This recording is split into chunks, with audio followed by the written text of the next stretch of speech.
ፐርሰናል ኒዶቻችንን ለማሟላት ስራ በጣም መሰረታዊ ጉዳይ ነው። ስራ ሁሉ ደሃ ነው ማለት ይከብዳል። ግን ሀገር መውጣትን እንደ ተሻለ አማራጭ አይዋል። ኢቨን የደዛ ራሱ ስራ ብታጣ ህጋዊ መንገድ መከተሉ የተሻለ ነው። ለመለስ እንኳን ብትል የመመለስ እድል አለ። ታናናሾች የሆነ የሚያዩት ሰው ይፈልጋል። ከቤተሰባቸውን ታላላቆች ጥሩ ስራ ካገኙ ትምህርትም ላይ ያሉ የሆነ ተስፋ አላቸው። ሀገራችሁ ውስጥ፣ ሰፈራችሁ ውስጥ፣ ከተማችሁ ውስጥ ምን ኦፖርቹኒቲ አለ? ምን እድል አለ? ወጣቱ ለሆነ አካል ይሰራል፣ ግን ወጣቱን ራሱን የሚያናግሩ ስራዎችን አታገኝ። የሰው ልጅ ይሞክራል፣ ይጠራል። ስራ ለመፈለግ ለማግኘት ብር ማግኘት አለበት፣ መብላት አለበት። በ40 ዓመት የእናትህ እንጀራ ትበላለህ የሚል ተስፋ አስቆራጭ እንትን ሲደርስ ወጣቱን ለማን ነው የተሰጠው ብለህ ስትጠይቅ ሐቂቃ የለም። በተለይ ወጣቱ በተለይ የተማረው ማህበረሰብ ቶሎ ወደ ዲጂታል ሲስተም የመግባት ግዴታም አለበት።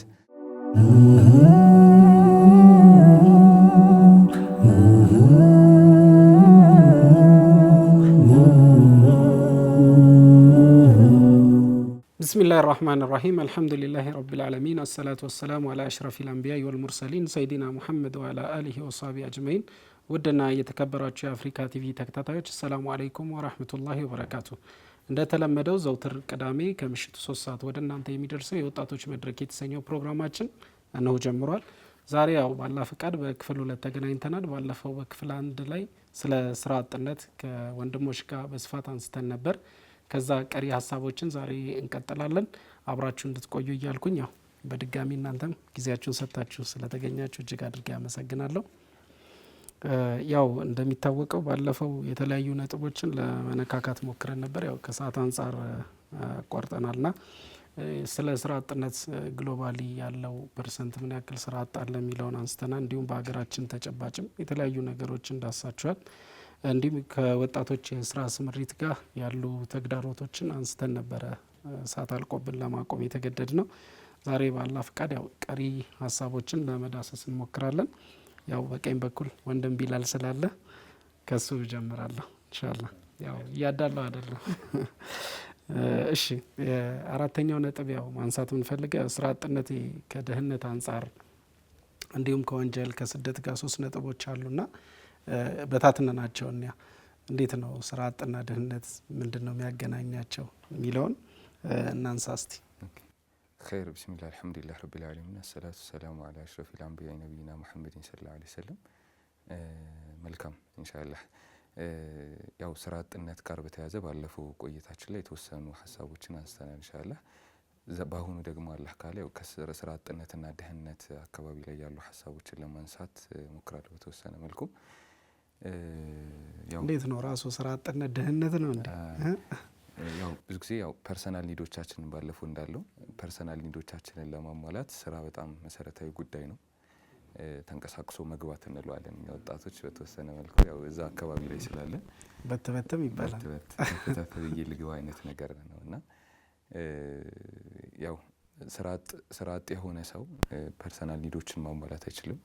ፐርሰናል ኒዱን ካላሟላ ደግሞ ለራሱ ለቤተሰቡ ለማህበረሰብ አጠቃላይ ይሄ ድህነት ፖቨርቲ የሚባለውን ነገር እንትን ለማለት ይገደዳል ማለት ነው።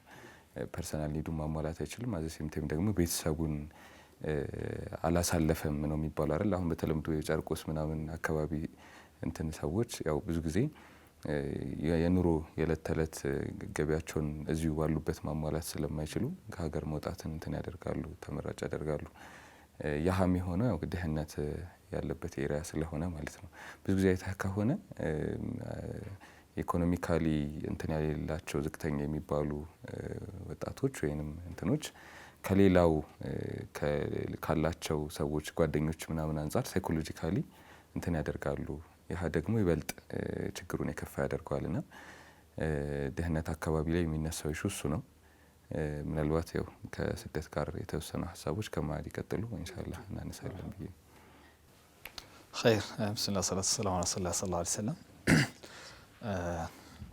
ወንድም ይብላል እንዳለው ነው ድህነት ስራ አጥነት ቀጥታ ከድህነት ጋር ነው የሚገናኘው። የአንድ ሀገር ስራ አጥ ሁሉ ደሃ ነው ማለት ይከብዳል። ግን ማለት የአንድ ሀገር ኢኮኖሚ የሚለካው የሁሉም ሰው የነፍስ ወከፍ ገቢ ይሰላልና ከዛ አንፃር ደግሞ ያው ገቢ የሌለ ሰው እንዴት ኦሬዲ እዛ ውስጥ አይካተትም። ስደትን ካየነው ግን ሰው ለተለያዩ ጉዳዮች ይሰደዳል። ከሀገር ወደ ሀገር ሲሰደድ በአንድ ሀገር ውስጥ ደግሞ ከከተማ ወደ ከተማ ይሰደዳልና ትልቁ ፋክተር ኢኮኖሚ ፋክተር ነው። ይፈርሳል ሰው።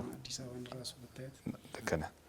ያ ሁሉ ትልቁ ፋክተር ያው የተለያዩ ፋክተሮች አሉ። ፖለቲካል ፋክተር አለ፣ ማህበራዊ ፋክተር አለ ብዙ ፋክተሮች አሉ። ግን በዋናነት አንድ ሰው ከአንድ ቦታ ወደ አንድ ቦታ የሚፈልሰው የተሻለ ኢኮኖሚ እድሎችን ፍለጋ ነው፣ የተሻለ ስራ ለማግኘት ነው። ስደቱም የተለያየ ሚንስ ቢሆንም ማለት ነው። አንዳንዱ ደስ በማይል ያው ነፍሳቸው ራሱ ሪስክ ውስጥ በሚገባ መልኩ በባህር የሚሰደዱም አሉ። ስቲል ሁሉም አብዛኛው ማለት ነው የሚቻልበት የሚሰደደው የተሻለ ኦፖርቹኒቲ የተሻለ ስራ ፍለጋ ነው። ስራ ያለው የተሻለ ስራ ለማግኘት፣ ስራ የሌለው ደግሞ እዛ ስራ አለ በቃ እና አንዳንዴ ይባላል እኮ በቃ በአካባቢ ካልወጣ ይበልጥ ሁሉም በቃ ከአካባቢ ወጣ ሲል የምር በቃ ሲሪየስ የመሆን አምሮ የመስራት በቃ ይጠበቃል። ከጀርባ ሰው አለ፣ ቤተሰብ አለ። ያ ነገር ስለሚያሳስበው ቤት ጋር ካለ በቃ ስራ ካጣ ራሱ ያን ያህል አይጨነቅም፣ ያን ያህል እንትን አይልም። በቃ ማለት በቤተሰቡ ጥገኛ ስለሆነ ኦልሬዲ ከወጣ በኋላ ራሱን ነው የሚያስበው። ወጥተህ ለስራ ወጥተህ ድጋሚ ደውለህ ብር መግባት አለብኝ፣ አዎ እነሱን የሆነ ነገር መቻል አለብኝ የሚል ቁጭት ስላለ 24 ሰዓት በቃ ሙሉ እንትኑ ስራና ስራ ነውና ሰው አፍሪካ ደግሞ አብዛኛው ህዝቧ ከሚፈሰስባት ከሚሄድባት ወጣቶች ደግሞ በተለይ ከዛ ውስጥ እምቃቅም ያለው ያወቀው የተማረው ለሀገሩ በጣም ብዙ መስራት እየቻለ በኢኮኖሚ በስራ እጦት ወይ ደግሞ የሚገባውን ስራ ባለማግኘት የተለያዩ ሀገራቶችን ሲሄዱ እናያለን። ኦልሬዲ ሞስት አውሮፓና አሜሪካ ኖርዝ አሜሪካና በተለይ ሰው በብዛት የሚፈልስባቸው ሀገራቶች ናቸው። በአመት በዓለም አቀፍ 3.7% የስደተኞች ቁጥር አለ ዓለም አቀፍ። ያ ማለት ወደ 300 ሚሊዮን ከ300 በላይ ሚሊዮን ማለት ነው። በጣም ትንሽ ቁጥር አይደለም። ያ ሁሉ ደግሞ አንዳንዱ ያው ፖለቲካ ሊሆን ይችላል፣ የማህበራዊ በመንፈሳዊ እንትን ፍለጋ ግን ሞር ኦር ለስ ሰው የሚበዛው ይሄ እንዳልኩ የኢኮኖሚው ነውና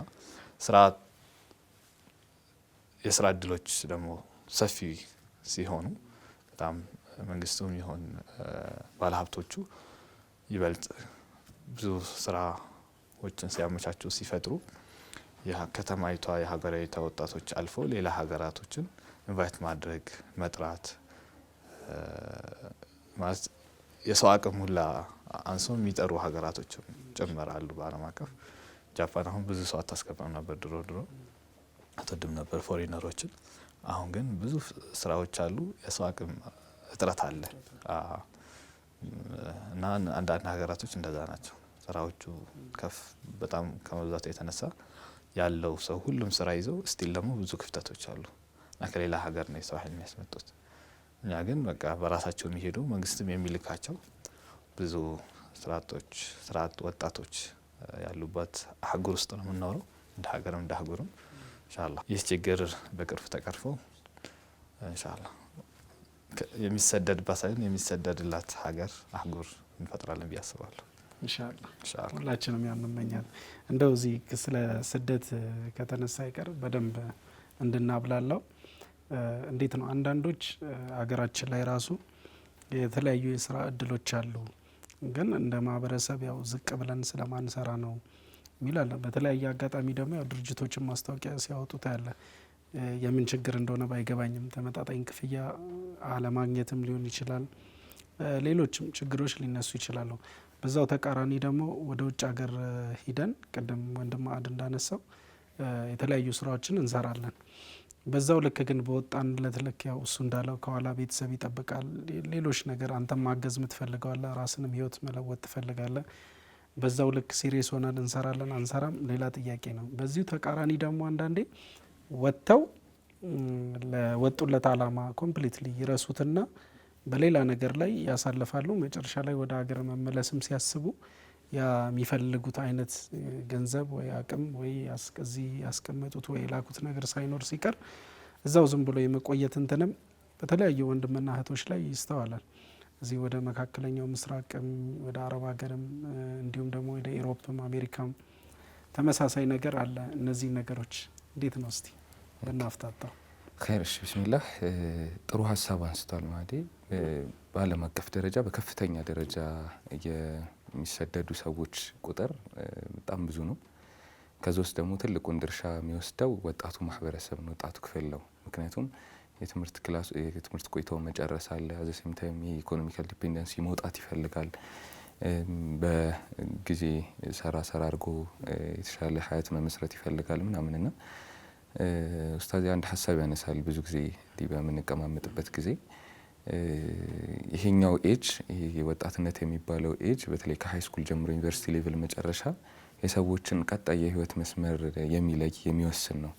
እዛ አካባቢ ላይ የሚሰራ ማንኛውም ስራ ፍሬው የተሻለ ወጣት፣ የተሻለ ጉልምስና እድሜ፣ የተሻለ ሽምግልና እድሜ የሚሰራበት የሚሆንበት ነው ብሎ ያነሳልና እዛ ኤጅ ላይ በደንብ ስራዎችን መስራት አለባቸው። ሶ ልክ ያህን ኤጅ ላይ ብዙ ጊዜ እንደ ተማሪ አሁን ማዕዴ እንደውም ቅርብ ነው እዛ አካባቢ ክላስም አካባቢ ስላለ አብዛኛው ክላስ ላይ እንዲ ዲስካሽን ላይ ተቀምጠን እኔማ ሀገር ውስጥ መስራት አልፈልግም፣ የሆነ ወጣ ብዬ በዶላር ማግኘት ነው የምፈልገው፣ የተሻለ ኢንካም እንዲኖረኝ ነው ምኞቴ አይነት ነገር። ሀገሪቱ ውስጥ ከፍተኛ ተከፋይ የሚባለው መጠን ኢትዮጵያ ውስጥ የተሻለ ኑሮ ለመኖር ብዙ እንትን አይደለም፣ የተለያዩ ነገሮችን ካልጨመርክ በቀር ማለት ነውና ይሄ ዋቂውን ስናወራ አንድ ወጣትም ትልቅ ደሞዝተኛ የሚባለው አካል የሚያገኘው ነገር ቤተሰብን ለማስተዳደር ምናምን በቂ አይደለም። ሶ ሌሎች ሜካኒዝሞችን ጨምሮ ያልተገቡ ኢሌጋል የሆኑ ነገሮችን ለመጨመር እንትን ይለዋል። ሶ ያለው አማራጭ ወጣ ብሎ ከሀገር ውጪ በደንብ በኢትዮጵያ ሲመነዘር የተሻለ ገቢ ሊያገኝበት የሚችልበትን ስራ ይሞክራል እዛ ማለት ነው። ኢትዮጵያ ውስጥ ሀይሊ የተሻሉ ናቸው ብለን የምናስባቸው ስራዎች ሌላ ሀገር በትንሽ ደረጃ የምንሰራቸው ስራዎች የተሻለ ኢንካም ያስገኛሉ። ሶ ከሀገር መውጣትን እንደ ተሻለ አማራጭ ያየዋል። በዚህ ላይ ደግሞ የመጣንበት ያለንበት ተጨባጭ ያለንበት ሀገር ሌጋል በሆነ ወይ ሄዶ ስራዎችን ለመሞከር ለምሳሌ እንደ ተማሪ ስኮላርሺፖችን ሞክሮ ወይ የሆነ የተሻለ ስራ ሞክሮ ምናምን አይደለም። ብዙዎች የምናየው በተለያዩ ስቃይ መከራ በተለያዩ ነገሮች አልፎ ሴቶችም ከሆነ የመደፈር ወንዶችም ከሆነ ደግሞ ይሄ ህገወጡ አካሄድን ተከትለው ስራዎችን ለማግኘት ይሄዳሉ። ያ ሲሆን ደግሞ ያው እኔ እንደ ወጣት ሪከመንድ አላደርግም። ብዙዎች ያለፉበት መንገድ ሊሆን ይችላል፣ ግን የሆኑ ሳምፕሎችን አይተን እንደ ወጣት ብዙ ሰዎችን ወደዛ መንዳት የለብንም ብዬ አስባለሁና ሲጀመር እኮ እንደው አስተውለ ከሆነ ማለት ህጋዊ መንገድ የምንለው አማራጩ ከዛ በነሰ ክፍያ ነው የምትሄደው። አንደኛ የቀነሰ ነው፣ ግን ሰዎች ህጋዊ መንገድ ስለማይጠይቁ ወይ ስለማይከታተሉ ይሆናል እንጂ አሁን ላይ እንደውም በመንግስት በኩል የተመቻቹ የተለያዩ ውጭ ሀገር ጉዞዎች አሉ። አንደኛ ለሴቶች ምንም አይነት ክፍያ የለውም፣ በነፃ ነው የምትሄደው። ግን ሰዎች ይሄ ነፃ እድሉ እያለ ህገወጡ ነው አሁንም ድረስ የሚመረጠው። በረሃ ላይ እየሄደ አሁን እያየን ነው፣ ትሬንድ ሆኗል። እንደው ሰዎች ይሄዳሉ፣ ይታገታሉ፣ ይህን ያክል ብር አምጣ ይባላል ምናምን፣ በቃ ለተለያየ እንግልት ቤተሰብም ሌላም የቅርብ አካልም ይዳረጋል። እንደ ሙስሊምም ስታየው እዚህ መስጂድ ላይ ብር ሰብስቦ ለፉላን ተብሎ የተለያዩ እንትኖች ሲደረጉ እናያለን። ማለት ይህ ህጋዊ መንገድ አንደኛ ወጣቱ ለምንድን ነው የማይመርጠው? ማለት ፓስፖርት አውጥተ ህጋዊ መንገድ በህጋዊ መንገድ ለአንተም ከለላ እኮ ነው፣ ለደህንነትም ለምንም ጥሩ ነው። ኢቨን የደዛ ራሱ ስራ ብታጣ ህጋዊ መንገድ መከተሉ የተሻለ ነው። ልመለስ እንኳን ብትል የመመለስ እድል አለ። ይህ ግን የሆነ ሀገር ትገባለ ልመለስ ብትልም ምንም አይነት ወረቀት እጅ ላይ የለም፣ አስቸጋሪ ነው። ህይወትንም ለአደጋ ታጋልጣለ። ለምንድን ነው ያ መንገድ ራሱ የሚመረጠው የሚለውን እንደው ብናነሳው እንደ ወጣት ከሄድን አይቀር ማለት የተሻለ ኑሮ ፍለጋ ከወጣን አይቀር ለምንድን ነው ኦፊሻል የሆነው መንገድ ማንመርጠው? ኦኬ እኔ የሚመስለኝ ያው ብዙዎች ወጣቶች ላይ በተለያዩ መስኮች ላይ ይቸገሩባቸዋል ብዬ ከማስባቸው ነጥቦች መካከል የሆነ ሳምፕል አለ የሚወሰድ ዜን ያህ ሰውዬ ያለፈበትን ወይ ሌላው ለማለፍ ይሞክራል። ምናልባት የሆነ ሰንበዲ በዛ ወጥቶ የተሻለ በህገ ወጥ መልኩ የተሻለ ነገር አግኝቶ ሊመጣ ይችላል። ያህ ግን ኤክሰፕሽናል ኬዝ ነው፣ ከተለያዩ ሰዎች ውስጥ የሚገኝ የሆነ እንትን ነው። ያህንን እንደ ምሳሌ ያደርጉትና ሌሎችን በዛ መልኩ እንትን ይላል። ከዛ ውጪ ደግሞ በጣም ዋናውና ብዙ ጊዜ በተለያዩ ሚዲያዎች ላይ የምናስተውለው ዋናው ነገር እንትን ይመስለኛል ይሄ የተለያዩ ሰዎች ጉትጎታና ምንድነው ደላሎች መሀል ላይ ያሉ ደላሎች ሰውየው ወጥቶ የሚያልፍበትን እስከ መጨረሻው ስራ እንደሚያገኝ በተለያዩ መንገዶች እሱ ማኒፑሌት አድርገው ሎቢ አድርገው እንዲወስድ ያደርጉታል፣ እንዲወጣ ያደርጉታል። ከዛ በኋላ ያለውን ሪስክ ግን እሱና እሱ ብቻ ነው የሚወስዱት ማለት ነው።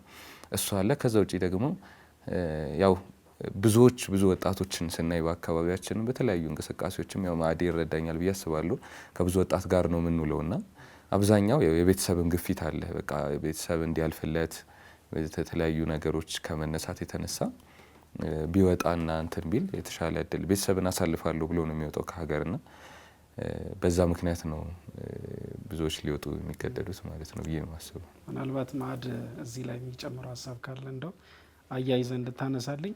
ይሄ ከህገወጥ ስደት ጋር ተያይዞ ለምንድን ነው ማለት አንድ ሰው በህገወጥ ሲወጣ ያለፈበትን ያን ፕሮሰስ ትክክለኛውን ኢሜጅ አይነገርም። ወጥቶ የተሻለ ላይፍ ከጀመረ በኋላ ጥሩ ፓርቱ ነው ተቀርጾ የሚላክልህ። እንደዚህ እየኖርኩ ነው፣ እንደዚህ ነው። ምናልባት ያ ነገር ራሱ ምን ያክል ሪያሊቲ ነው የሚለው ያው የሚያጠያይቅ ቢሆንም ጥሩ መኪና ጋር ጥሩ ቤት ጋር ሆነ ፎቶ የምትነሳና የምትልከውና በተጨባጭ የምትኖረው አንድ ላይሆን ይችላል። ከዛም ባሻገር እንደው እነዚህ በህገ ወጥ መንገድ የሄዱ ሰዎች እንደው ተሞክሯቸውንም ብትጠይቃቸው ካለፏት በኋላ ነው የሚነግሩ። ታሪኩ ራሱ የሚጀምረው አሜሪካም ከሆነ ከአሜሪካ ከገባ በኋላ ነው፣ ወይ አረብ ሀገርም ከሆነ ከገባ በኋላ ነው የሚቆጠረው። የመጀመሪያው ይሄ በባህር ላይ በረሃዎች ላይ የሚሰቃየው የሚከፍለው መስዋዕትነት የተራበውን የተሰቃየውን ያ ብዙ ፓርቱ አይታይም። እንደው እነዚህ ነካ ነካ ብታረግልኝ ደስ ይለኛል። ወላሂ የስደት ህይወት እንዳልኩ በተለይ በህገ ወጥ ለማንም የምንመኘው ለማንም እንትን የምንለው ጉዳይ አይደለም። ወላኪን ሰው ለምንድን ነው ስቲል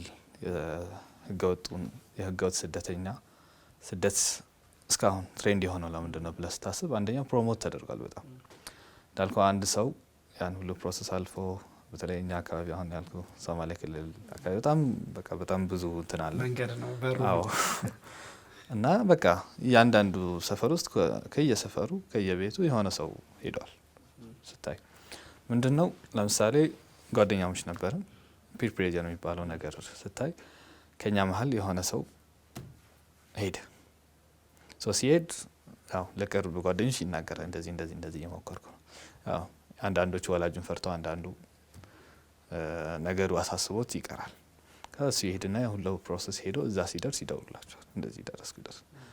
እነሱ ቁጭ ብለው እዛ ሰፈር ቡና ሻይ እየጠጡ እንትን እያሉ 1-2 አመት እንትን ካለ በኋላ አዎ ስራው ቆንጆ ሆኖለት ለቤተሰቡ ብር ሲልክ ቤት ሲገነባ ምናምን ያዩታል። ከዛ እነሱ ደግሞ ያሉበት ዋቂዕ የሆነ ተስፋ የሚያስቆርጥ ነው። ያሉበት ከተማ ሀገር ስቲል በቃ የሚፈልጉት እንትን እያገኙ አይደለም። ሰው እንደ አንድ አማራጭ ያስባሉ። ከቤተሰብም እንደዚያ ሊሆን ይችላል። ታላቅ ወንድማቸው ከሄደ ታናናሾች የሆነ የሚያዩት ሰው ይፈልጋሉ። ከቤተሰባቸውን ታላላቆች ጥሩ ስራ ካገኙ ትምህርትም ላይ ያሉት የሆነ ተስፋ አላቸው። ወንድሞቻቸው ግን በስደት መንገድ ከሄዱና ያንን ሲያዩ በኋላ ላይ እነሱም እንደ አንድ አማራጭ ወንድሜ በቃ በሄደበት ሊሄድ ወይም ሄቴ በሄደችበት ሊሄድ የሚል አሁን ደግሞ ሚዲያ ላይ ደግሞ እንዳልኩ እዛ ሄደው ጥሩ ህይወት እየኖሩ ያሉ ሰዎች እንደ አንድ ኮንተንት ነው በቃ ማለት ስቶሪ ታይም ይሉና እንዴት ተሰደድኩኝ እንዴት አለፍኩኝ ያንን በቆንጆ ሁኔታ ያቀርቡና ኦኬ ያንን ያየው ተማሪ አዎ የሆነ የሚቀርቡ ነገሮች ጥሩ ነገር ስትበላ ነው የሚቀርጸው በቃ እና ወላ አስታውሳለሁ በሶማሊያ የሆነች ያወጣች በጣም በሚሊዮን ነበር የሚታየው በየሰዓቱ ነበር በየቀኑ ነበር የምትለቀው ኤፒሶድ እያደረገች ወደ 20 ምናምን ኤፒሶድ ሱዳን ሲደርስ በጎንደር ነው የወጣች ጎንደር ሱዳን ሲደርስ ከሱዳን ወደ እንትን ወደ ሊቢያ ከሊቢያ ያ ምንድነው እንትን የሚልህ ከሷ አሁን የሆነ ጥሩ ህይወት እየኖረች ነው አልፎላታል ግን በቃ እንደዚህ ነው የመጣሁት እሷ በቃ ለኮንተንት ነው እንትን የምትለው ግን ምን ከጀርባ ያለው ወጣቶች ምንድነው የሚማሩት በጣም ፕሮሞት ተደርጓል ያ ነገር እኛ ደግሞ ብንችል የዛ የህገ ወጡ ስደት ኔጌቲቭ ኢምፓክቱ ምን ያህል ሰው ህይወቱን እያጣበት እንዳለ በየቀኑ ምን ሰማ መርዶክ በጣም ደስ ማይል ነውና በዛ ውስጥ ምን ሊያጋጥም ይችላል? ህይወታችሁን ነው የምትሰውት ለስራ ብላችሁ ለሆነ ገንዘብ ብላችሁ ህይወት ደግሞ ቀልድ አይደለም። ሀገራችሁ ውስጥ ሰፈራችሁ ውስጥ ከተማችሁ ውስጥ ምን ኦፖርቹኒቲ አለ? ምን እድል አለ? እዛው ባላችሁበት ሆናችሁ መጠቀም የምትችሉት ራሳችሁን ማሳደግ የምትችሉት ያንን ብታስቡ ሞር ያለ እንትን ብትሉ የተሻለ ነው። ስራ አጥነት አንድ እንደ ሀገር እንዳልኩ ያንን እንድናስብ እንዳማረት እንድናይ ያደረገ ያለንበት ዋጋይ ነው። ግን ስቲል አሁን ደግሞ ጥሩ ተስፋ አለ ያለ ራሱ እኮ በደንብ እኛ ደግሞ የምትኖርበት ሀገር አይደለም ያንተን እንትን የሚወስነው በአንተ ውስጥ የሚኖረውን ማንነት ነው። ሀገር ስለቀየርክ ወይ የተለያየ ሀገር ስለሄድክ የተሻለ ሰው ትሆናለህ ማለት አይደለም። በቃ ልም ያለ ገጠር ውስጥ ከሆንክ ልብ ውስጥ ምን አለ ተረዳኝ? ያ ነው በውስጥህ የሚኖረው ማንነት። አሁን ላይ ደግሞ ብዙ ለታላቅነትህ አሉ እዚህም ሆነ በጣም ትልቅ እንትን ወጥልበት ስራዎችን ፕሮሰስ ማድረግ የምችልበት እዚህም ቁጭ ብለህ ፍሪላንስ የምትሰራበት በጣም ብዙ እድሎች አሉ። እነዛን ምን ያክል አይተናል። እስቲ አፍታ እረፍት ወስደን ተመልሰን እናያለን። የተወደዳችሁ ተመልካቾቻችን ፕሮግራማችን አላበቃም። ከአፍታ ቆይታ በኋላ እንመለሳለን። ሳትርቁ ጠብቁ።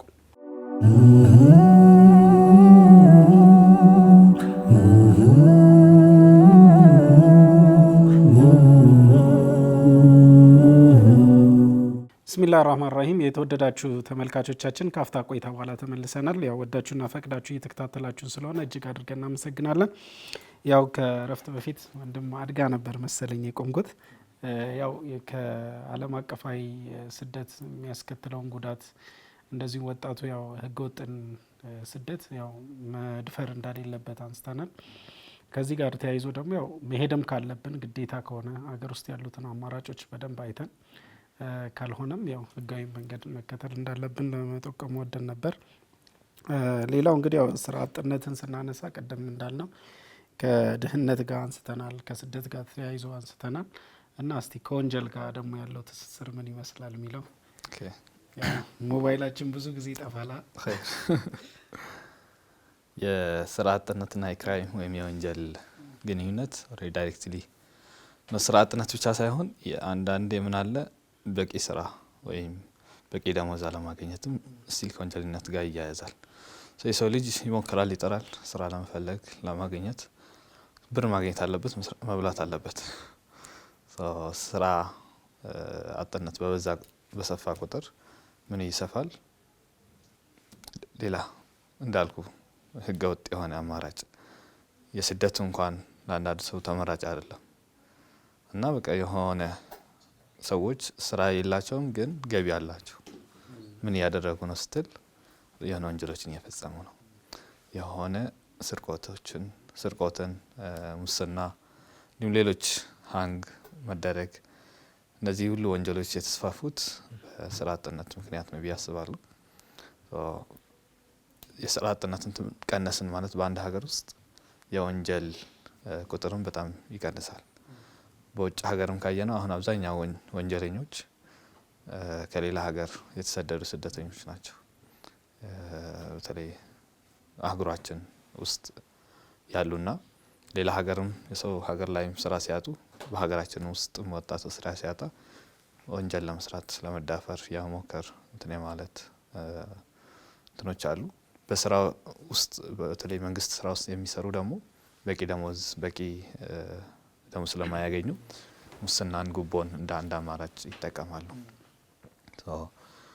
በቅርቡ እንደ አንድ ምሳሌ ካየን ኔፓል ሀገር በዚሁ ባለፈው ሳምንት በጣም የሚገርም ታሪክ ነበር የተሰራው። ጄንዚ ወይም ጄኔሬሽን ዜድ የሚባለው ከ2000 በኋላ የተወለደው ነው ያንን የሰራው ይባላል። እና ምንድነው ያደረጉት? ሙስና በጣም እንትኖች ዘንድ ባለስልጣኖቹ በጣም ሙሰኞች ነበሩ። በጣም ከሚባለው በላይ ሀገሪቷ በቂ እንትን አላት፣ ሀብት አላት። ግን ወጣቱ በጣም በስራ እጦት ይሰቃያል። ሌላ ሀገርም ሲሄድ ትናንሽ ስራዎች የሚሰሩት ኔፓሎች ናቸው፣ አረብ ሀገራትና ሌሎች ሀገራቶችና ይህን በጣም ኦልሬዲ ትዕግስት ያጣ ወጣት ባለስልጣናቶች ሲያዩ የሚኖሩበት ኑሮ ሌላ ሌቭል ነው። ሁለት ከዋክብ ነው አንድ ሀገር ውስጥ ሆነው የተለያየ ዓለም ነው። ከዛ ያንን መፈንቅለ መንግስት በዓለማችን እስካሁን ፋስተስት መፈንቅለ መንግስት ነው። በ36 ሰዓት ውስጥ እንትን አድርገው አዲስ ጊዜያዊ እንትን መርጠዋል እና የትኛውም ኮራፕሽን የትኛውም ይሄን የወጣቱን የሀገር ስራ አጥነት ሲበዛ እዚህ ደረጃ የሚደርሳል የማይቀርፍ ወይም መፍትሄ የማያመጣ መንግስት መጨረሻው ይሄ ነው። በጣም ትልቅ ባለፈው ዓመት ነው ባንግላዴሽ እናስታውሳለን እንደዚህ ወደ ከዚህ በኋላ ደግሞ ጄንዚ እንዳልኩ በጣም ንቁ ነው። በጣም ኢንፎርሜሽኑ ኔትወርክ ሁሉም ነገር የደረሰው ነውና በጣም ፍላጎት አለው፣ ፓሽን አለው። በቃ ሜዳውን ማመቻቸት ነው የሚፈልገውና ይሄን ኢነርጂውን አንተ በጥሩ ስራ ላይ በጥሩ እንትን ላይ ካላመቻቸኸው ወደ መጥፎ ወደ ወንጀል መጠቀሙ አይቀሬ ነውና ትክክል ነው ማለት አይደለም። ስራ ካጣችሁ ስረቁ የሚል እንትን የለም፣ ግን የሆነ ኮዙ ሁኔታው ራሱ ወደዛ ይመራል። እዚህ ደግሞ ቤተሰብ ለምን አሰራ በ40 ዓመት የእናትህ እንጀራ ትበላለህ የሚል ተስፋ አስቆራጭ እንትን ሲደርስ ያለው ደግሞ የስራ ድባቡ ማይቀበል ሲሆን እንደ አንድ እንትን ሊወስደው ይችላል። በማህበራዊ በኢኮኖሚያዊ ስራ አጥነት የአንድን ሀገር የአንድን ወጣት የአንድን ትውልድ በጣም የሚሰብር ነገር ነው። ኢንሻአላህ እስኪ እንዴት እንቅረፍ ሚዳውን እናነሳለን። መርሐባ። እስቲ ወንድም ቢላል ጋር ልምጣና ያው አንድ ሰው ስራ ሲያጣ ከወንጀሉም ባሻገር ባላስፈላጊ በሆኑ ሱሶች ውስጥም የመጠመድ እድሉ ሰፊ ነው። አንደኛ ስለምትቀመጥ ማለት ነው። ያው ሰፈር ላይ ትቀመጣለህ፣ ባለህበት አካባቢ ላይ የተለያዩ ነገሮችን ልታረግ ትችላለህ። ከዛም ባሻገር ወደ ሱስ የመግባት እድልም በጣም ሰፊ ነው። ቢሆን ያው ቁጭ ስትል ከጓደኞች ጋር ምናምን ሰብሰብ ትላለህ። ለዛ ደግሞ የሚያመቻች ሰው አይጠፋም። ለዛሽ ምትሆን ወደዚህ የሚያስገባ እንትንም አይጠፋምና እንዴት ነው ይሄን ነገርስ መቅረፍ የሚቻለው የሚለውን እዛ ፓርትን ብናነሳ። ኦኬ መርሐባ። እንደው የምትጨምርበት ነገር ካለ ቅድም አዲ እንዳለው ሎካሊ በሰፈር ደረጃ ስናየው ይሄ እንትን በጣም ኢፌክቱ በጣም ከባድ ሆኗል። አሁን ላይ ባለንበት ተጨባጭ የተለያዩ ብዙ የምንላቸው ወጣቶች ስራ በማጣት ክላስ ከማቋረጥ ጋር በተያያዘ በተለያዩ ነገሮች ምክንያት ሰፈር ላይ ላልባሌ ነገሮች የመጠመድ አሁን እንዳልከው ሱስ፣ ሰዎችን መደብደብ፣ የተለያዩ ወንጀሎችን መፈጸም፣ በማታ ቤት ሰብሮ መግባት፣ ሰዎችን ስልክ መመንተፍ፣ የተለያዩ እንትኖችን እየቀያየሩ ሲስተሞችን እየቀያየሩ አሁን አለፈ ሲልም ደግሞ ወደ ዲጂታል ሲስተም የተገባበት አካውንቶች ላይ ጠለፋ የማድረግ የተለያዩ ነገሮች እንዲዳረጉ ያደረጋቸው አንደኛው ይሄ ስራ ማጣትና ቁጭ ብሎ የሚሰሩ ሰዎችን ገንዘብ የመመኘት ፕሮሰስ ውስጥ የተገባበት ነው። ይሄ እንደ አካባቢ የውድቀት እንደ ማህበረሰብ የውድቀት መነሻ ነው። ሰዎች የራሳቸው ያልሆነን ነገር ከሰዎች ነጥቀው በመውሰድ የራስ አድርጎ እንዲኖሩ ማድረግ እንትን የሚያስብል ነው። እንደ ወጣት እንደ ይሄ ጉዳይ እንደሚቆረቁረው አንድ አካል በተለይ እንደ መፍትሄ ብዬ ማነሳቸው ነገሮች እዛ አካባቢ ላይ አንደኛው እንደኛ አይነት ማህበሮች ልክ ወጣት አካባቢ ላይ ብዙ ማህበሮች ይሰራሉ። ግን አብዛኞቹ የሆነ ለትልልቅ ሰዎች፣ ለአይታሞች፣ ለመሳኪኖች፣ ለየሆነ መስጂድ ኢማሞች ምናምን ነው ኮንትሪቢዩት የሚያደርጉት። ወጣቱን ለማን ነው የተሰጠው ብለህ ስትጠይቅ ሐቂቃ የለም። ወጣቱ ለሆነ አካል ይሰራል፣ ግን ወጣቱን ራሱን የሚያናግሩ ስራዎችን አታገኝም። እና ብዙ ወጣቶች ማዕድ ይጋራኛል ብዬ አስባለሁ ይሄን ሀሳብ። ብዙ ወጣቶች የሆነ ስቴፕ ላይ ከፍ ይሉና ልክ ጥያቄዎች ሲነሱ ቤተሰብ እንትን ሲል ምናምን ከእንደዚህ አይነት እንቅስቃሴዎች ይወጣል። ይህ እንቅስቃሴ የሚወጣበት ምክንያት አንደኛው ዱንያ ነው። ዱንያ ላይ መስራት ወይንም ስራ የተለያየ ሐረካ የማድረግ ነገሮች ውስጥ ሲገባ አንድ ሰው ቶታሊ ኢንዳይሬክትሊ ሲሰራው የነበረውን ሲንቀሳቀስ የነበሩ ነገሮችን በአጠቃላይ ይተዋል። ይህ የሚጠላ ነገር ሆኖ ሳይሆን ባለበት ኤሪያ ላይ እንደዚህ አይነት ነገሮች መመቻቸት መቻል አለባቸው ብዬ አምናለሁ። እና እንደ ሪኮመንድ የማደርገው ትልቁ ነገር እንደ ወጣት በተለይ ደግሞ ይሄ ጉዳይ እንደሚቆረቁረው አንድ ወጣት አካባቢያችን ላይ እንደዚህ አይነት ማህበራቶች ወጣቶችን ስራ የሚያስገቡ እንደ ሙስሊም ሁላ ጠይቃለሁኝ አንዳንዴ እንደ ሙስሊም ኦን የምናደርገው የራሳችን የሆነ ቴክኒክና ሙያ ሰዎች ትምህርታቸውን ወስደው የተለያዩ ነገሮች ወስደው አዳብረው ዜን ወደ ስራው ዓለም የሚገቡበትን የሆነ ማለት ነው። አሁን ላይ እየጠፋው ወደ በኋላ ላይ ኢንሻአላህ እናነሳለን ብዬ አስባለሁ። ስኪል የለም፣ ተግባራዊ የሆነ እውቀት የለም። ሶ ያንን ለመቅረፍ እንደዚህ አይነት ማህበራቶች በጣም እንትና ያላቸው ብዬ አስባለሁ። ከዛ ውጪ አካባቢ ላይ ያሉ ጀማዓዎች፣ አካባቢ ላይ ያሉ የወጣት እንቅስቃሴዎች፣ መስጂዶች ምናምን ትልቁን ሮል ይወስዳሉ። ወጣትን ከማብቃት፣ ወጣትን ከማሰልጠን፣ ወጣቱን ወደ ስራ ከማስገባት ጋር በተያያዘ ማለት ነው። ሶ እሱን ያስተዋልኩት ከወንጀል ጋር ከሱስ ጋር በተያያዘ ይሄን ይመስላል። ጀዛከላህ ኸይር። እስቲ ወደ ወንድም አድል መለስና ስለ ወንጀል እንዲሁም ስለ ስደት ከደህንነት ጋር ያለውን ነገር በዚህ ልክ ካነሳን ተመልካቾቻችን ጋርም ደርሷል ብዬ ሀሳቡ ተስፋ አድርጋለሁ። ሌላው ግን አሁን ካለው ይሄ የትምህርት ስርዓት ስናየው እንዴት ነው ወጣቱን ለገበያው ብቁ አድርጎ ነው የሚያቀርበው የሚለው የቱ ጋር ነው እስቲ ችግሩ ያለው? እነዚህም ብናያቸው ለምሳሌ ከተለያየ ቅድም ወንድም ቢላል እንዳነሳው ከሙያ ተቋማት እነዚህ ቴክኒክና ሙያ ከዛ የሚወጡ እንዲሁም ከዩኒቨርሲቲዎች የሚወጡ ያ ሰው ጨርሶ ሲወጣ እንዴት ነው ለስራ ብቁ ነው? እንዴት ነው አንዳንዴ ስራ ስትፈልግ እኔ ጋር ምን አለ ለምሳሌ ሚዲያ ላይ መስራት ከፈለግ ወይ ካሜራማን ወይ ኤዲቲንግ ወይ የሆነ ዘርፍ ላይ ብቁ ልትሆን ይገባል አይደል? ካሜራማን ሳትችል መተ ሚዲያ ዘርፍ ላይ እኔ መቅረጽ እፈልጋለሁ የስራ እድል ካለ ልግባ ብትል ስኪሉም ያው ይጠይቃል። የሚቀጥር ተቋምም ይሁን የሚዲያው ድርጅት ያን ብቃት አለው የለውም የሚለውን ይፈልጋል። መጀመሪያ እኛ ስራውን ከመፈለጋችን በፊት እኛስ ስንወጣ ከወጣንባቸው ተቋማት የትምህርትም ሊሆን ይችላል የስኪልም ሊሆን ይችላል ወይ በግልም የምንወስዳቸው ማዳበሪያዎች ሊሆን ይችላሉ። እንዴት ነን ያን ነገር ለገበያው ፊት ያደርጋል የሚሰጥ ስርዓተ ትምህርት ውስጥ እኛስ በግል ብቁ ነን ብለን እናስባለን የሚለው? ብስሚላህ ትምህርት ማለት ያለው የትምህርት ስርዓት ለገበያ ፊት ያደርጋል የሚል ነው ጥያቄና ትምህርት ኦሬዲ አሁን ያለው የትምህርት ስርዓት የዛሬ 5 አመት በፊት ነው የተጻፈው ስርዓቱ የተገነባው። ያ ስርዓት ለምንድን ነው የተገነባው? እዛኔ የነበሩት የፋብሪካ ሀብታሞች ባለቤቶች የሰራተኛ እጦት አጋጠማቸው። እዛኔ ስርዓት ፈጠሩ፣ አንድ አይነት ልብስ። ይህን ስርዓት ፈጠሩ፣ አንድ አይነት ልብስ፣ አንድ አይነት ትምህርት፣ አንድ አይነት እውቀት ያላቸው ሰዎች ከዛ ይወጡና ቀጥታ ፋብሪካ ውስጥ ይገባሉ። ከ3 ሰዓት እስከ 9 ሰዓት ይሰራሉ። ያኔ የፈጠሩት እነዛ ሰዎች ትምህርትን ለዚሁ አላማ ነበር። ያኔ የነበረው ገበያ ፊት አድርጓል ልትል ትችላለህ። አሁን ያለው ገበያ አሁን ያለው የትምህርት ስርዓት ፊት የሚያደርግ ነው። ትንሽ ትምህርት ወደ ኋላ የቀረ ይመስለኛል። እንዳልኩ ጊዜው ፈጥኗል በጣም። አንደኛው ሴንቸሪ ላይ ነው ያለነው፣ ዲጂታላይዜሽን ዓለም ላይ ነው ያለነው። ያለው የትምህርት ስርዓት ግን ስቲል አልተቀየረም። መቼ ነው የተመረከው? ለምሳሌ ከ4 ዓመት በፊት ከ4 ዓመት በኋላ የሚመረቀው በኢኮኖሚክስ ነው አይደል? የሚመረቀው ኢኮኖሚክስ ተማሪ የስንት ዓመት ጋፕ አላችሁ እናንተ? የ8 ዓመት ጋፕ አላችሁ። የተማራችሁ ትምህርት እኩል ነው፣ አንድ አይነት ነው።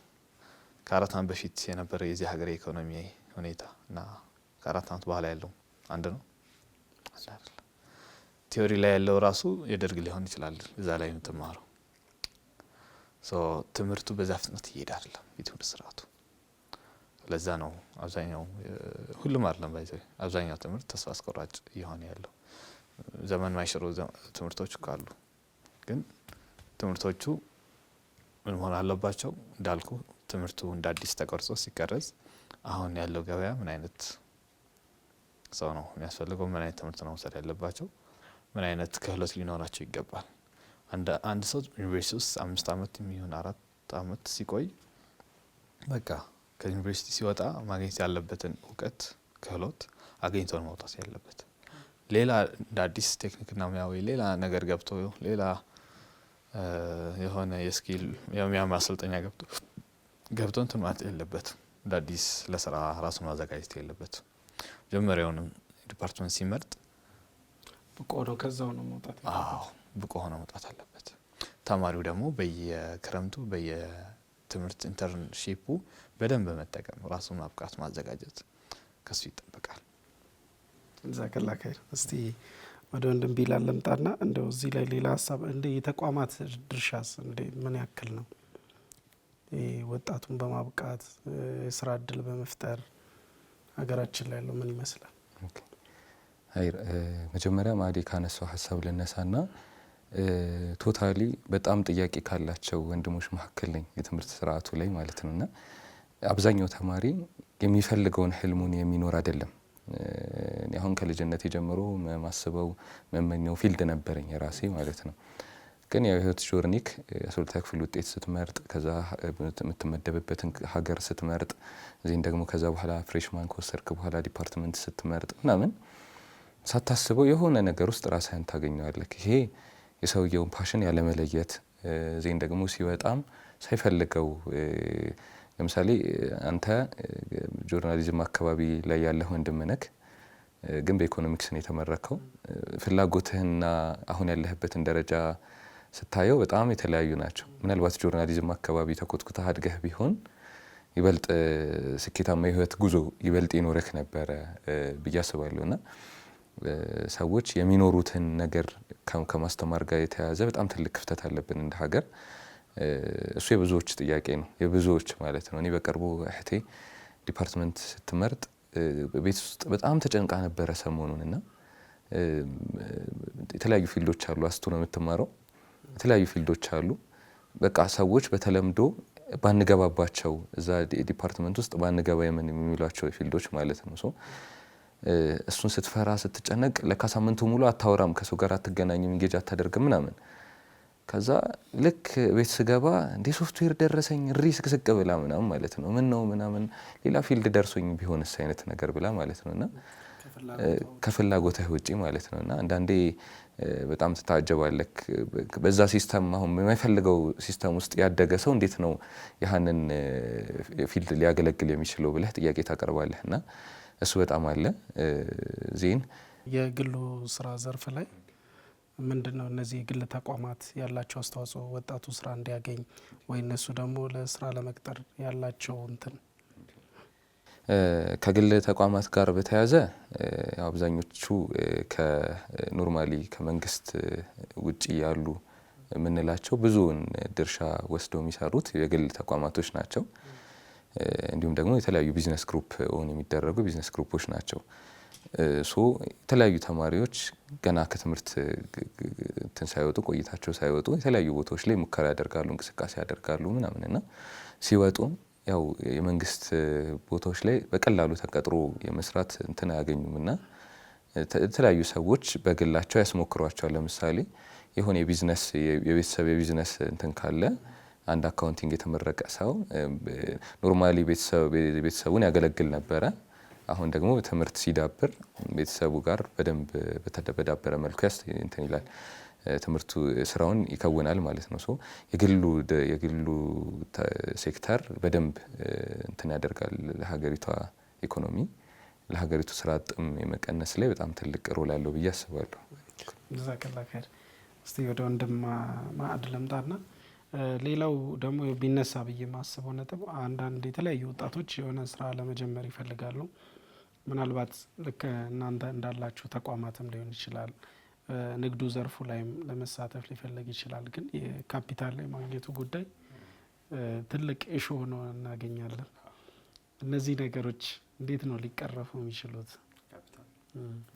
እንዴት ነው አንድ ሰው ወደ ንግድ ልግባ ቢል አንድ ወጣት ለምሳሌ ተመርቆ ወጣ፣ የሆነ ነገር ሞካከረ፣ ያን አልፈለገም፣ በግሉ መስራት ቢፈልግ ትልቁ አስቸጋሪ የሚሆነው ያው የካፒታል ላይ ማግኘት ናቸው። መነሻ የምትሆነዋን ገንዘብ ማግኘት ከባድ ነው። ወይ ያው የቤተሰብ እንትን ኖሮ ከዛ ተቀብለ ማስቀጠል የምትችለው ነገር ካልሆነ፣ ወይ ጥሩ ቤተሰብ ላይ ካላደግ፣ ወይ ያም ሊያበድር የሚችል ተቋማት ለምሳሌ እንደዚህ አሁን ኢስላሚክ ባንኮች እዚህ ዘርፍ ላይ ምን ያክል እየሰሩ ነው? ሌሎችም ደግሞ እነዚህ ማይክሮ ፋይናንሶች ምናምን አላ ለማግኘት የእነሱ ፕሮሰስ ራሱ የሚያስቀምጡት መስፈርት ይህን ካለኝማ እኔ ለምን አልሰራም የሚል ጥያቄ ያነሳል። እና እዚህ ላይ እንደው የተወሰነ ሀሳብ ብሰጣል። ካፒታል የሁሉም ስራ ማለት አዲስ ስራ ወይም ንግድ ስጀምር አስፈላጊ ነው አይደል? ወደ ካፒታል ሳልገባለህ በፊት ምን አለ ሁሉም ሰው ነጋዴ መሆን የለበትም። ሁሉም ሰው ደግሞ የራሱ ስራ የመፍጠር ወይም እንትን ማለት ግዴታ የለበትም። እሱ መታወቅ አለበት። ስራ ፈጠራ ወይም የራስ ስራ ለሆነ ሰዎች የተሰጠ ተሰጥኦ ነው ብዬ ነው ማስበው። ለሁሉም ሰው የሚሆን አይደለም። አንድ ግን አይነሱም እነዚህ አሁን ወጣቱ ጋር ብዙ ጊዜ አሁን ተቀጥሮ መስራት ምናምን የዘመናዊ ባርነት እያለ ብዙ ሰው ፍላጎት የለው። ያው አንደኛ የምታገኘው ኢንካም በጣም ትንሽ ነው፣ ሊያኖር አይችልም አሁን ባለው ተጨባጭ ላይ። ስለዚህ የራስ ከዛ አንፃር ሁሉም ሰው አሁን የሚፈልገው እኔ ራሴ እንዲህ ብከፍት ምን ይመክራሉ መሰለ? አሁን ዶክተር ጣሪቅ ሰይዳ ምን ይላሉ? አንድ ሰው ልክ ከትምህርት ሲወጣ ወይም ወደ ስራ መግባት ሲፈልግ የመጀመሪያ አመታቶቹን መስራት በሚፈልግበት ዘርፍ ቢቀጠር የተሻለ ነው ለሱ ለወደፊት መስራት ማየት አለበት።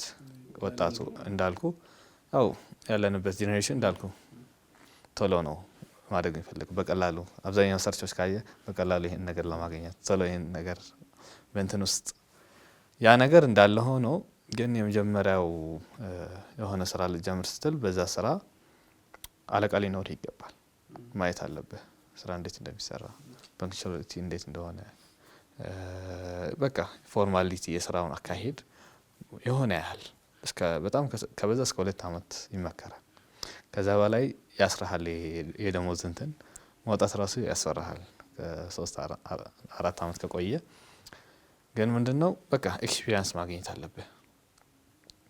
በቃ እየሰራ ያለን ሰው በተለይ ደግሞ ስኬት መንገድ ላይ ያለ ሰው ከቻልክ በሰርቪስ በማገልገል በነፃ ለመማር ስቲል እንዳልኩ ካልሆነ ደግሞ በትንሽ ደሞዝ ሰርተህ እስክታውቅ ድረስ እንደየሰው ይለያያል። ሙሉ በቃ ሲስተም እስኪገባ ድረስ አካሄዱ በ2 ወር ልጨርስ ይችላል፣ 6 ወር ሊፈጅብህ ይችላል። ከዛስ አንዳንዱ ምን ይጠቀማል? 2 አመት ሲልህ አንድ ካፒታልም ለማግኘት፣ ሁለት ደግሞ ልምድም ለማግኘት ማለት ኦኬ በጣም እንትን ብለህ ልምድ አግኝተህ ስገባና አዲስ ሆነ ስገባ እንዳልነው ያለ ኮንፊደንስ ራሱ የሆነ ያህል ካፒታል ይዘህ ኤክስፒሪየንስ ይዘህ ስትወጣ የቀረውን ካፒታል እንዴት ልሙላ በሚለው ላይ ብንወያይ ለኔ የተሻለ ነው። ምክንያቱም በቃ እኔ አሁን ለምሳሌ ተነስቼ የሆነ መነሻ ነገር ትይዛለህ። በቃ ሞክረሃል የሆነ ነገር። አብዛኛው ሰው ደግሞ ማይከብደው እንዳልኩ ዓለም ላይ ያሉት ቱጃሮች 90%ቱ ከደሃ ቤተሰብ ነው የመጣው። ማለት ከአባቱ የወረሰ ወይም የተሰጠ እንትን የለው፣ በራሱ ነው ፈክቶ ከታች ከዜሮ ተነስቶ ይሰራል ማለት ነው። ካፒታል ማግኛ መንገዶች አሉ እንዳልኩ አሁን አንተም እንደጠቀስከው ማይክሮ ፋይናንስ ባንኮች የመጀመሪያ እንትኖች ናቸው። ስቲል ግን ለማን ነው የሚያበድረው? ባንክ ላለው ነው። ባንክ የሚያበድረው ማይክሮ ፋይናንስ ነው የመካከለኛ እና አነስተኛ ገቢ ያላቸው የሚባለው። ስቲል እሱም እስከማውቀው ድረስ እንትን ይጠይቃል፣ የሆነ ማስያዣ ነገር ይፈልጋል። ያንን እንትን የምትልበት ወይ ደግሞ በማህበር ተደራጅተህ በማህበር ሊሰጥህ ይችላል። እንደዛ አይነት ወይዎች አሉ። እንዳልኩ በጣም የሚሻለው አቅሙ እድሉ ካለ የቅርብ ቤተሰብ ማበደር የሚችል ከሆነ ካልሆነ ያው ቅድም ያልከው ነው እስከ 2 አመት ሰርቶ በቃ የሆነ ነገር ተፍተፍ ከዛ ላይ መጨመር። እኔ አሁን እንደ ምሳሌ ባነሳ ከጀመርኳቸው ስራዎች ውስጥ ከዚህ በፊት ማለት ነው በቃ አሁን አብዛኛው ስራ የሚጀመረው ወይ ከቤተሰብ ስጦታ መቀበል፣ ከሌላቸው ደግሞ ትንሽ ራቅ ከሚሉ ካላቸው ቤተሰብ ሆነ ያህል በብድር የማግኘት ማለት የሆነ ምንም ስራ ላይ ከሌለ የብድር አገልግሎቶችን ወይ ከዘመድ ወይ ከባንክ ወይ እንዳልኩ በማህበር ተደራጅቶ ትንሽ አዋጥቶ የሆነ ስራ መጀመር የተሻለ ነው። ዛከላከ ያው ሰዓታችን አልቋል። ቢላል መጠቅለያ ሀሳቡን እንግዲህ አንተ ታነሳለናለ። እንደው ስትጠቀለል እስካሁን እንትን ያልነው እንደ መፍትሄ የምትላቸውን መጠቅለያ ሀሳብ ብታነሳልኝ ደስ ይለኛል። እና ሌላ ወጣቶች ከተለያዩ ተቋማት ወጥተው ስራ ፍለጋ ላይ ያሉትን ተግዳሮቶች አንዳንዱ አያውቅም፣ ሲወጣ ቀጥታ ወደ ስራ የሚገባ የሚመስለው አለ። እነዚህን ነገር ያው ባንተ እንጠቀልላለን። ኸይር። እሺ ማንሳት የምፈልገው ከቆይታችን ጋር በተያያዘ አንደኛ እንደ ወጣት ይህን ፕሮግራም ይከታተሉታል ብለን የምናስባቸው ወጣቶች ናቸው። እንደ ወጣት የመጀመሪያው ነገር ስንፍናን በጣም የተንሰራፈው በሀገራችን ደረጃ ስንፍና ነው። ይሄንንማ አልሰራም፣ ይሄማ ምን አለው፣ ይሄማ አያስገኘኝም አይነት ነገር የተለያዩ ነገሮች አያበላም አይነት ነገሮች እናያለንና ይሄ ስንፍናን ነው ብዙዎቻችንን ስራ ፈት ያደረገን ስራ አጥ ያደረገን ወይንም ስራ ላይ እንዳንሰማራ ያደረገን ብዬ አስባለሁና የመጀመሪያው መቀረፍ ያለበት ስንፍና ነው። አንድ ሐዲስ እዚህ ጋር ላንሳ። ረሱል ሰለላሁ ዐለይሂ ወሰለም ከሰሃቦቻቸው ጋር ተቀመጡና አንድ ጥያቄ ጠየቁ። ዛሬ ማን ነው ጾም ያሳለፈ አሉ። አቡበከር ረዲየላሁ ዐንሁ እኔ አሉ። ከዛ ዛሬ ማን ነው ህመምተኛን የጠየቀ ወይም በሽተኛን የጠየቀ አሉ። አቡበከር ረዲየላሁ ዐንሁ እኔ አሉ። ዛሬ ማን ነው ቀብርን የቀበረ ወይም የዘየረ እኔ አሉ አቡበከር ረዲየላሁ ዐንሁ። አራተኛው ደግሞ አስተውሱኝ ሐዲሱን ዛሬ ማን ነው ቀብርን የቀበረ የታማሚን የዘየረ ሰደቃ ያወጣ ብለው አራቱን ጥያቄዎች ጠየቁ። አቡበከር ረዲየላሁ ዐንሁ እኔ አሉ። እነዚህ አራት ተግባሮች በአንድ ሰው ላይ በአንድ ቀን አይሰበሰቡም ሰውየው የጀነት ቢሆን እንጂ አሉ ረሱል ሰለላሁ ዐለይሂ ወሰለም። እና በአንድ ቀን ውስጥ እነዚህ ሁላ ተግባራቶች ይከወናሉ። አሁን ብዙ ጊዜ ወጣት ላይ የምታየው ትልቁ እንትን ሰዓት የለንም፣ በምን ሰዓት ነው ይሄን የምሰራው አይነት ነገር፣ ፉል ታይመር መሆን አይፈልግም፣ የሆነ ተፍ እዚህ መዛም መገኘት ይፈልጋል አይነት ነገርና ይሄ ስንፍና የተባለውን ነገር ማስወገድ መቻል አለብን። የመጀመሪያው ሐሳቤ እሱ ነው። ሁለት ደግሞ በጣም ብዙ ተዓብ ይገጥመዋል። እንዳልከው ስራ ፍለጋ ተመርቆ ይወጣል። ሜዳው ላይ ገበያው ላይ ያለው ነገር ኤክስፒሪየንስ የሚጠይቅ 2 አመት ኤክስፒሪየንስ ያለው በዚህ ተጨማሪ እንትን ያለው ሲቪ ላይ ተካተተ አይነት ነገር ልክ ዩኒቨርሲቲ 4 አመት 5 አመት ከክልል ቆይቶ ይመጣና የሚያነሳቸው የሚጠየቁት ኤክስፒሪየንሶች ምናምን ሲያይ ቶታሊ ወደ ዩኒቨርሲቲው ዓለም ይመለሳል። ምንም አላውቅም ለካ ብሎ ማለት ነውና አንድ ግራፊክስ ዲዛይነር ሊሆን ይችላል፣ ዌብ ዴቨሎፕመንት የሚሰራ ሰው ሊሆን ይችላል ምናምን እዚህ ላይ ኮምፒውተር ሳይንስ ተመርቆ ከመጣው ሰውዬ የተሻለ ሆኖ ስታገኘው ስኪል ዴቨሎፕ ማድረግ እንዳለብህ ይሰማሃል። ሜዳው ላይ ያለውን ነገር እንትን ለማድረግ ኢንተርንሺፖችን መሞከር፣ የተለያዩ ተቋማት እየሄዱ በነፃ ማገልገል ቅድም ማዕድ እንዳለው እሱ ያስፈልጋል። በሀገር ደረጃ ደግሞ ያው ብዙ ጊዜ ወጣቶች ይጠይቃሉ። በሀገር ደረጃ የትምህርት ፖሊሲው መቀየር አለበት፣ ተግባር ተኮር መሆን አለበት። ከዛ ቀደም እንዳለው ደግሞ ዘመኑን ያዋጀ መሆን መቻል አለበት የሚል ሐሳብም ይነሳል። አሁን በሀገር ደረጃ የተያዘው ዲጂታል ኢትዮጵያን እንፍጠር ነው። ብዙዎቻችን ግን ገና ነን ዲጂታሊ ነገሮችን እየከወንን ያለ ነው። አብዛኛው ትራዲሽናል የሆኑ አሰራሮች ነው ያሉት። በተለይ ወጣቱ በተለይ የተማረው ማህበረሰብ ቶሎ ወደ ዲጂታል ሲስተም የመግባት ግዴታም አለበት። ተጨባጩም ዋቂውም ያንን ነው። እሱን ነው ሪኮመንድ ማደርገው እንደ ወጣት።